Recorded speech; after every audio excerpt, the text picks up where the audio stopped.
Welcome everybody to the latest edition AMA with your host David Marshall. Today we are talking with the CEO and founder of Drife, Firdosh Sheikh. Welcome, Firdosh. How are you doing today? Thank you, David. I'm doing good. How are you? Yeah, very good. Thank you. So, what's the latest in terms of your development? Are you in Dubai right now? No, I could not fly to Dubai because of the ban, UAE ban on Indian flights. I am missing a lot sitting here in Mm. India. Yeah. No, gotcha. Are you well? I know Yeah. it's a bit. Yeah. It's bad here, but yeah, we're safe here. That's great. I'm glad to hear it. Well, thanks for being here. Just in terms of those that are tuning in, we'll spend about 30 to 35 minutes talking with Firdosh, and we'll go through a number of different things. But before we move into kind of more information and questions around the project today, Firdosh, I'd love to get to know a little bit more about yourself and maybe your backstory. Yeah. I think it's really nice to get to know the people behind projects. Ultimately, we invest in people as much as we do in the product. So True. can we maybe delve into some of your background a little bit? Hopefully not too intrusive, but it'd be great. Could you tell us a bit about your childhood and family growing up? Maybe you could tell us a bit more about what your parents did for a living and if you have any siblings. Yeah, so yeah, I have siblings, and I grew up in a family where every other person was either studying medicines or engineering.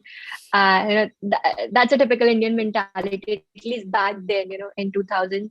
And when I was like 11 or 10-year old, somebody told me about this course which is called chartered accountancy, and it's a big deal in India to be a chartered accountant. I have no idea about what it is, and how does it even work. I didn't knew like if I do something like that, what I'll become and what I'll do in future. Because for doctors, they go to hospitals and work, and with engineers also, they code and all. But with chartered accountancy, I have no idea. Even in my family, we had no one who was doing chartered accountancy. And the person told me, he told me like it's very difficult and people cannot do it. It takes a lot of time, and at that time, I said, like, okay, I'll do it now because somebody told me you cannot do it.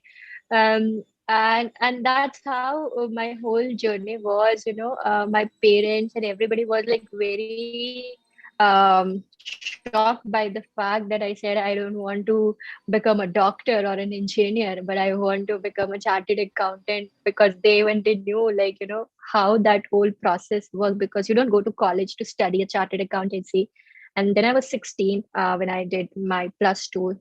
And I said, okay, I want to go and study for CA. I was 16 when I actually left my home and came to Delhi, capital of India, to study my CA.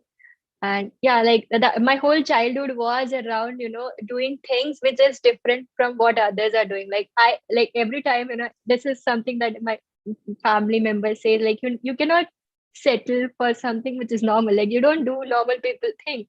You always have to do something that either somebody has not tried yet, or something that is very difficult to achieve. And I guess that's whole journey made who I am today. I am someone who take challenges all the time, and I make sure that I do the best that I can do. And I think the persistence in me to achieve something uh, made me the person I am. And my family is very supportive in terms of whatever I want to do in life.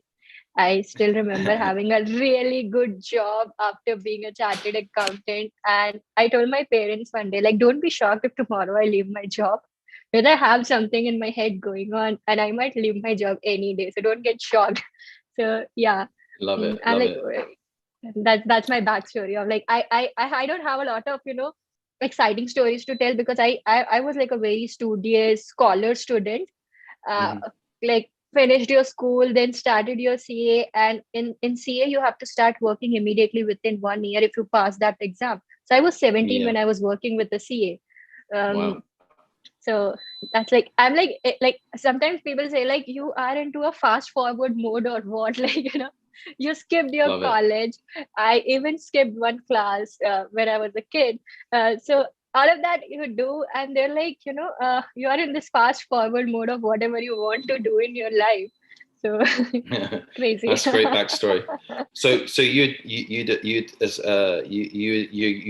strike me as somebody who is, if someone challenges you, that's a red rag to a bull. You just say, I can prove you wrong. That's a good characteristic for anyone that wants to be entrepreneurial, for sure. So Yeah. tell me a little bit more. You say you left your home. Where were you raised? Where in India was your hometown? So my hometown is like, in a state called Chhattisgarh. A lot of people even in India don't know, like, this is a state in India. So a very small town I've grown up Very small in. town. And because my eldest sister was studying medicine and she left the home before me. So for me, it was easier for my parents to get Got it. convinced that I want to go to Delhi, which is the national capital of India. For in India, like, sending your daughter to Delhi to study is also a big deal. Yeah, I bet. So you left at 16, is that right? You left home at Yeah, 16? I left my home at Wow. 16. And you'd never been to Delhi before? No, that was the first time I actually traveled Wow. to Delhi. Wow, that's crazy. So I believe you kind of decided around 11 that you wanted to be this chartered accountant, and Yes, your brother and sister are both doctors, if I understand yes, correctly. yes, And there. you were so maybe the family saw you as the renegade, the one to be worried about. But then you decided to commit to a sort of 10 to 15 year process of becoming a chartered accountant. I mean, that's some Yes. commitment. So, yeah. So, actually, in India, becoming a chartered accountant is a big deal. People take a lot of time. Like the passing Mm. percentage is 1 or 2% of the people end up becoming CA who give the exam. When I passed CA, the result was 0.7% of the people who actually Wow, become CA. I completed this whole course in 5 years. That's the that's amazing. shortest duration you take to become a CA, and there's no maximum to it. But Wow, yeah, I that's was incredible. 21 when I became CA. That's incredible. Congratulations. And I understand you had some exposure to Microsoft and a couple of other companies along the way. Yes. Yeah. So I'm someone who actually, manifests things in my head. Like, this is what I want to do. This is what I want to achieve. And, you hear about the biggest company in the world, Microsoft, Google, Apple. These are the three companies I've heard of. And I always thought like one day I want to work at Microsoft. And Microsoft became the first company I ever worked with. So it was a crazy story with my interview at Microsoft as well. Like, when I went to give my interview back in 2015, and the person who was taking my interview is like, it's not about you being a CA, student who studied CA and all. We saw your resume, that the CV that you shared, it don't look like a typical CA CV, because I was always creative and I did things that people do now to make their CV very creative. I did it like back like 6 years back, and the only reason I was there for that interview because they wanted to meet me as a person. As a CA, you don't do this stuff. So that's how I got into Microsoft. It was like a really good experience and exposure for me. But I guess Love it. when I was at Microsoft, I realized I'm not meant for corporate life as well, Got because it. something that you have dreamt of for so long, and at one point you feel that you're not happy there, and that's where I realized maybe I'm not meant for corporate world. And that's how Yeah. my whole journey of getting to know myself, what I really want in my life, started for me. You want to be the boss. I get it. I get it. So a couple more things here. So you mentioned to me earlier that once you become once you pass the exam, you have to do this really intense 3 year intern process. You were telling me Yes. about that kind of that process. Tell the audience a little bit about what that was. Yeah. So Sounds intense. yeah, so after you get do your give your entrance exam, you pass your entrance, and then you do give another exam, and you don't have college for CA at all. So you have to study on your own. So a lot of people pursue their CA after they graduate. But Hmm. I said, like, I don't want to spend this 3 years graduating. I will take the other way out where I can do my CA immediately after my plus two. And Yeah. did that. I cleared all the exam one by one, and then comes the internship process. Now, this is a very rigorous process because you have a final exams coming in, but at the same time, you have to do your internship. And when you work with the CA, they make you work a lot. So you have to wake up like 4 o'clock in the morning, go to your classes because you are taking some classes, then come back to work, and then again go Wow. back for another class, and then come back home, and again, that was a cycle for 3 years of your internship. Like you're studying also, working also, and it's like quite a journey. Yeah. The perfect groundwork for getting used to crypto. Never sleeping. Never That's sleeping. amazing. Yes. So tell us a little bit more about kind of the beginnings of your vision. And I believe it was fairly long-term vision, in terms of ideation for Drive. And I believe this Yes. started when you first, at the age of 16, at the very first time, your exposure of public transport, and actually, Yes.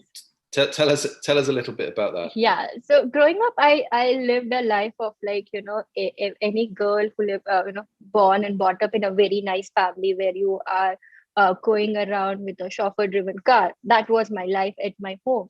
But when I stepped out and reached Delhi, I was like, I was in a world where, Delhi in itself is a place which is like it is in rush. Everybody is running, and it's very fast life.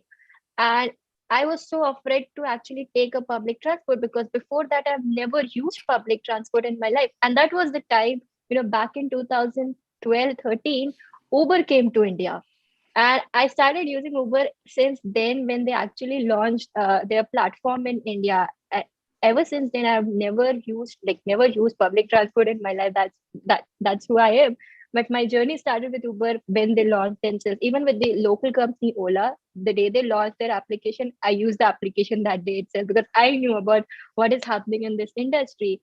And I know Love their it. story ever since beginning, what they were doing, how they were getting drivers onboarded. And I was very much fascinated by the fact that, just few taps in your mobile application and you get a cab at your doorstep. And there was this Mm. story going around where they said, ride hailing platform are actually uplifting the driver community, making their life easy, how they can get a driver or a rider on board and make good money. Like there were stories in India where people actually left their jobs and bought 2 3 cabs, and they said like, it's a better job to be in where I am my own boss, earning a lot of money Mm. by running cabs.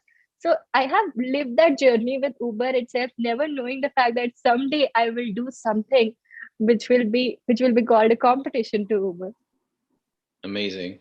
I love backstories. So it feels like you were destined for Drive. So Exactly.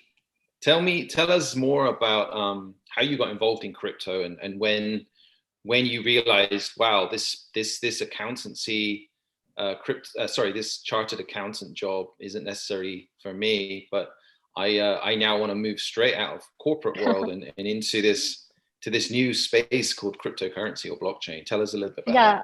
So I knew about cryptocurrency in 2017 when I joined working with a hedge fund. So I Mm. knew about what's going in and around because I was doing financial management for a hedge fund, and I was in contact with traders and everybody who was trading for that hedge fund. And Mhm. then, my co-founder was also reading about blockchain and cryptocurrency, and he was doing his research because he was part of a team who was working on blockchain implementation for hedge fund.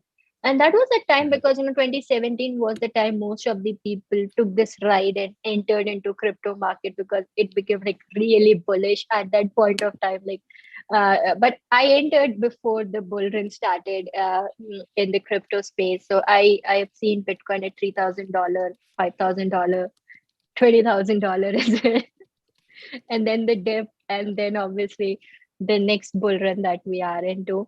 So, I've seen this whole journey from 2017, but I never had this vision that, I want to quit my job or be in this industry. Because initially, as a lot of people, because I'm a chartered accountant, I understand finance. I was trading stocks. I was part of a hedge fund. I knew for a fact that, all the stock trading and everything, how it works. And initially, I had my own doubts about Bitcoin as a cryptocurrency, about, there was no underlying asset.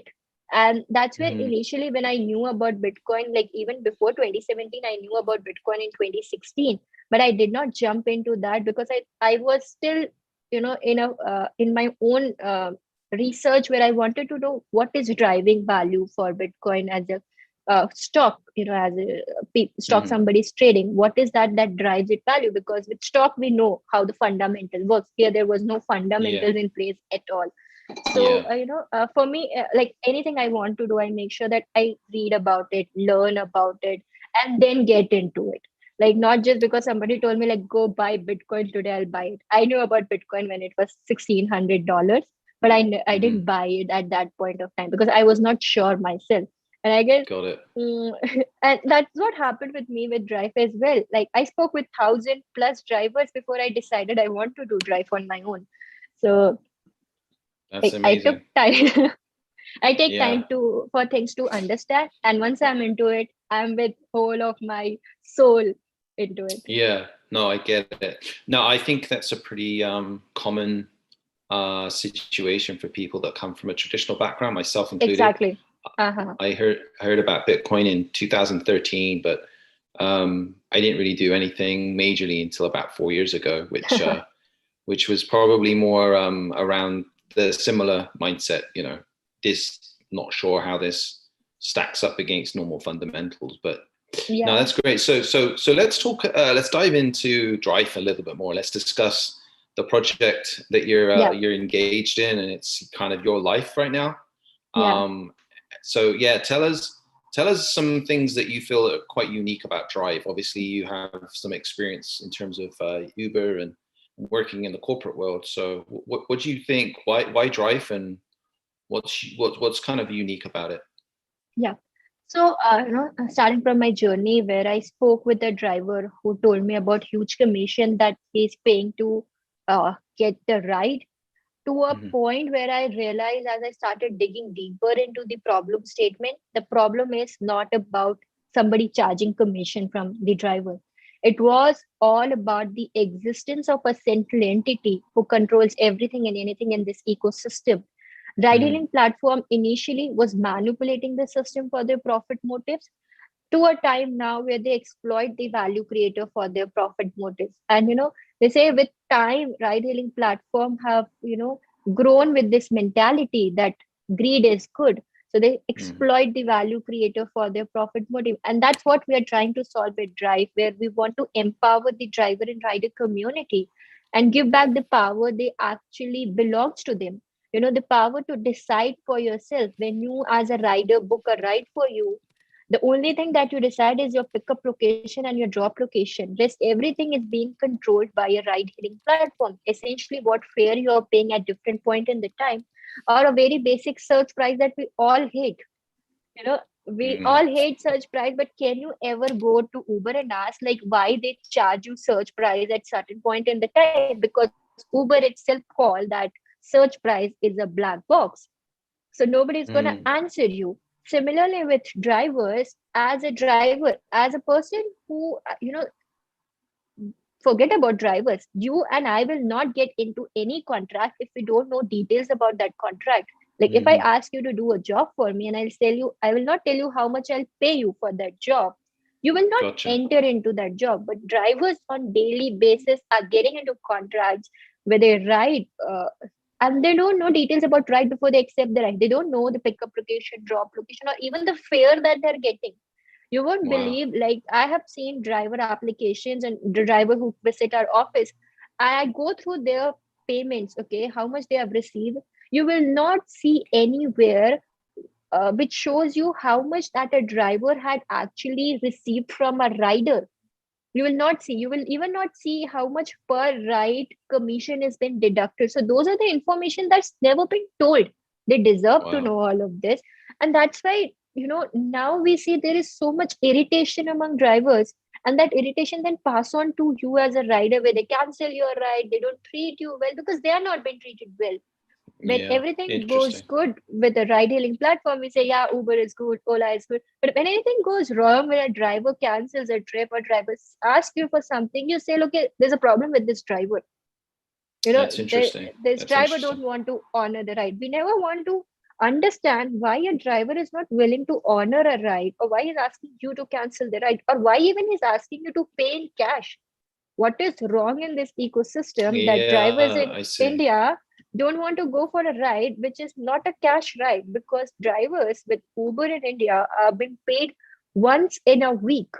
That's their Wow. payment disbursement. And there's someone who's paying for the maintenance of the car on daily basis. So they deserve all of this. So that's why I said, they've grown with this mentality of greed is good. And that's what we are trying to solve at Drive, where we are making sure that the 100% fare that a rider is paying goes directly to the driver. Because we Yeah, certainly believe when there are two people who are sharing value among themselves, they should be able to share reward among themselves. And also yeah. bringing in all this flexibility and freedom where they can choose for themselves, decide for themselves, because they deserve to do that. That's their basic right that has been taken away. That's what we are trying to achieve through Drive. That's a great story, and actually, I think that's very it's very interesting. I guess the general public, myself included, who have had exposure to using Uber, that's something we don't necessarily think about, Yes, which is what it's like for the driver trying to make a living, and what sort of the challenges he or she may be going through. And I guess that's been very enlightening. Thanks, Firdosh. I think sometimes it's very easy to see things with a very tinted lens, because we don't really know yes, what the story behind the scenes. So exactly. so I guess that's pretty exciting for people out there right now looking for options when it comes to being either an Uber driver or being a taxi driver, somebody that enjoys driving and Yeah, likes that kind of freedom of running their own company, and the fact you guys are really focusing on looking after them first and yeah. foremost. So I mean that makes sense, because tell me, I've heard that you've had a huge amount of interest from Uber franchises all around the world, from what I've heard. Are you able to share anything with us today about So, where and the type of level of interest, or is that yeah, secret? I can share some information with you here. So, initially the idea was that we will start operation on our own, like Uber or Ola, they do their operation on their own. But then we realized that in by doing so we ourselves defeat the whole purpose of decentralization. The idea is now that we have made the tech in a way that it can be deployed in different part of the globe in no time, if we can find partners who can actually drive the operation. And even Got before it. we started talking about franchisee, I got requests from people who were actually part of Uber. And they said, like, are you looking to expand Drive? Or, we know you guys are doing pilot in India. And that in itself is a validation for me, because I'm doing something here in India. And, people from outside India ask me, like, we know about what you're doing and everything. And specifically coming from people who are part of Uber was in itself is a big validation for me. And then we started initiating talks, and we found synergy. And we are working on two different franchisee at this point of time. One is for Brazil, another is for Paris. And the two team that I'm working with, they actually come from Uber itself. They were part of Uber launch in these two places. That's what I can share. And in coming months, you will know the name of the people who will be joining us. So we have like a very important announcement coming in, where someone is joining Drive, who will you know take up the operations for Drive for Brazil, and also he will be helping us to expand Drive across the globe because of his own experience with Uber. So that's happening. It's very exciting for us as well. Like we are working on parallel launch, not only for India but other part of the globe, because we thought, like, we might not do it in 2021. We might look at other part of the globe later in 2022 or something. But when this request came in, I could not say no, and I said, like, okay, let's work double and work on this deal as well. Amazing, amazing. That's great. So I think for anyone that doesn't know maybe so much about the project and what you're building, that should give them a great deal of confidence that, this isn't just an Indian Yes, project. This is a global project with exactly. major interest all around the world. So congratulations, and keep us updated on that. That's really Thank you. exciting. Yeah. So tell us a little bit more about kind of your view when it comes to the adoption right now from the traditional Mm-hmm. space and crypto. Mm-hmm. Obviously, we've gone through this really big, if you like, paradigm shift with the emergence of decentralized finance, which is, we hear DeFi all the time. Yeah. Yeah. It's really sort of opened up the opportunity, I think, for more traditional companies that have Yes. real more obvious utility, taking away some of the, I guess, negative connotations around, crypto just being a vaporware, pump Yeah. and dump kind of playground. And you guys fit perfectly into that because, I know you are the type of company that, are looking at offering, franchisees and obviously equity that comes into that. You could easily be a company one day that's sat on a major stock exchange, and doing, major revenues. I guess all we need is someone to tell you Mm-hmm. you can't become $1 billion company, and then you'll do it, right? So, yeah, tell us a little bit about how you see the landscape and how quickly it's changed, and your thoughts about the So last sort of 12 months. yeah, so I guess that's a major problem that I saw myself in the blockchain space, because there are not lot of real world application that's been developed. Most of the application that we know are either a cryptocurrency project or a gaming application or a DeFi application. There's this one problem that I saw where we are building everything for this small ecosystem that we have created. That's a crypto ecosystem that we have in place, and we want to build everything for them only.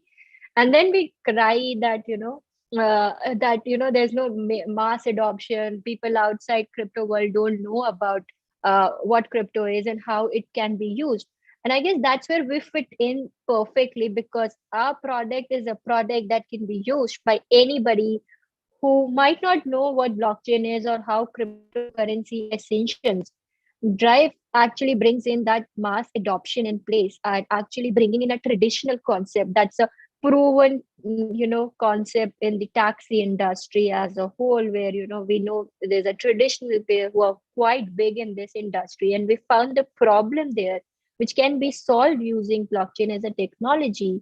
And I guess Drive is not the only thing that can be done, which can bring traditional platforms to blockchain. There are a lot of traditional concepts that they are, which I can say, they're redundant now. They need change. And I always said that, the global taxi industry has changed. It has evolved across, over the decades, from a traditional taxi where you have to go on road to book a taxi, to a time where you can sit at home and book a taxi. It is changing every day. And, putting it on blockchain is just a step ahead of what evolution has already taken place in this industry. So for us, I never tell the driver that I'm using blockchain or cryptocurrency. I just tell them the feature that I have enabled using that whole technology in place. With by using blockchain, I have enabled transparency in the ecosystem. I've enabled zero commission in the ecosystem, and that's what matter to general public. They don't care about what technology you're using, and they should Yeah, not very care true. at all. No, So that's a good we point. have to build more of more of projects which has real life utility, instead of building product only for the crypto space, because you want people at large to use something that you're building which has this underlying technology. Yeah, no, that's I think that's a great summary. There's so many times people are looking to solve a problem that doesn't exist, and Yeah. you found a project that based upon as a global need, and you're just improving it. So that's Yeah. really really good to see. Okay, so we've had a lot of questions come in from the community. I think we're just going to focus on a couple Mm-hmm. today. Okay. The first one, it's anonymous, so I don't know who it came through, but while they were going through the white paper, they came across the use of NFTs for franchise models. So can you explain what that's about and maybe some benefits around that? Yeah. Drife is the first application that is using NFT that has a real life utilization. Drive NFT is nothing but your license to operate for a particular unit of operation. Say, if Paris is my unit of operation, we convert it into a NFT, which gives you operation right for that particular location. So my NFT, we are basically actually combine both NFT and DeFi together in an ecosystem for real operation for my product. Where if you have this NFT with you, and if you have bought this NFT to the competition that we do, which involves staking of Drive token. So you have to stake your DRF token to get the NFT, but you win only when you stake the highest DRF token. And this is something where you don't essentially have to stake all the DRF on your own. You can propose to the community that I'll share a percentage of revenue if you delegate your token to me. So here someone is actually getting the operation right, but you as community who has this DRF with yourself, you actually delegate it to someone who in return share real profits of real operation that exist in the real world, connecting things with the real world. Like with all the NFT that we know, they're just digital art, but Drive is a real operation that's been converted into NFT. So that's something we came across, and I was like, okay, this is something crazy that we have, thought of. Let's implement this. Yeah, why not? It sounds really interesting. Giving more value as you hold those tokens. That sounds great. Yeah. So the second question: most of the investors focus on price of the token for short-term gain, I guess, instead of long-term. Are there any motivations and benefits for long-term investors to hold the token? Yeah. So as we just spoke about the franchisee concept, if I as an investor bought DRF now when the price will be low, and I hold it and put it on stake for upcoming franchisees, I'm deriving value out of it, because I know at one point of time when a lot of franchises will come in. Now we'll announce, like, say 2 or 3 franchises, but as we progress, we start announcing more franchises, which will also drive the value of DRF token, because you need DRF to get franchisee, right? Somebody, it is always beneficial for you to hold DRF and stake it for different franchises. Maybe a franchisee that you have done your own research, or maybe your own city franchisee, because I know the kind of revenue my city franchisee will make. I want to put my money on my city franchisee. So that's where, a DRF token itself will have huge value, because it will always have something going on with every new franchisee coming in. We see a lot of staking happening to take that franchisee operation. Sounds exciting. So already you have a number of value adds for long-term community engagement. It sounds like you've got a lot of news coming, which is great. I think that's what the community wants to hear. Can you share any breaking news right now? I know you've already given us a bit of a glimpse about some of these guys coming on board. Is there anything you can share today that nobody else might know about? I cannot give the name, but I can just give you a hint that there's a guy who's joining Drive, and he was actually heading operation for the biggest ride-hailing platform for 14 countries. And he's coming on board and will soon announce his name. For now, I cannot tell you the name. Exciting stuff. So just before we wrap up, maybe is there anything, some closing remarks you might want to make? Any specific things we haven't touched on? So I guess, this is something that I tell every time when I am on a call with someone. We have spent a lot of time building this, and we are not here for short term. Like, all the projects that I know, they have been built like 3 months ago, and now they're into this race of doing it.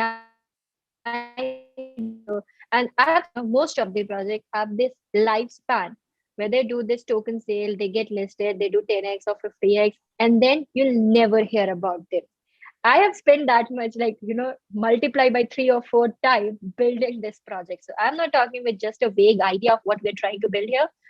we have spent a lot of time building this. We actually have this whole audience. Like in Bangalore itself, we have 10,000 plus drivers who will be part of our launch plan in Bangalore. We have cities like Paris and Wow. Brazil coming up in future.